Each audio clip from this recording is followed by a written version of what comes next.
Today we're surviving. Not quite thriving, but we're hoping that this pine will. After we treat and remove the clear-winged lace moth that planted its larva, because this tree of wheat, also known as pushing pitch. I just made that up.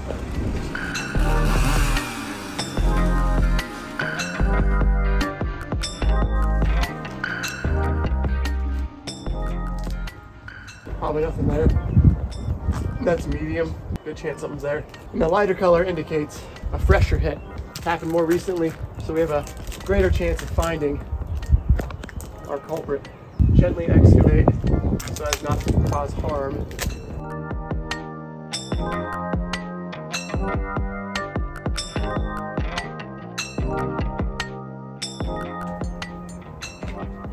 Here we are.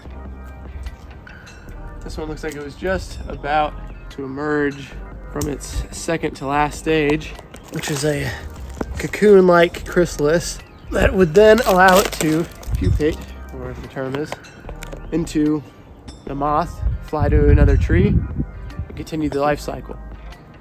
What I'm gonna have to do is turn it into bird food. Upcycling, if you would.